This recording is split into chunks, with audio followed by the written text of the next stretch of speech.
Hello guys, કેમ છો બધા મજામાં? આજે આપણે બનાવશું ભરેલા ભીંડાનું શાક અને બટાકાનું શાક અને વઘારેલી ચોરી. હવે આપણે શાકભાજી સમારી લેશું. તમને ભીંડાનું શાક ભાવે?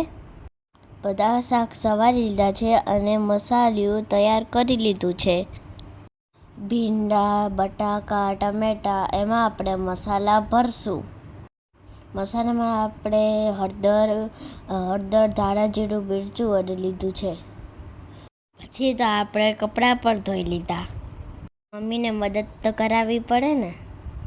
શાક બની ગયું, હવે આપણે રોટલી બનાવશું.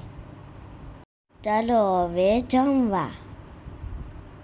જોવામાં તો શાક બહુ જ સારું લાગતું હતું. હવે ખાઈને જોઈએ કેવું લાગે.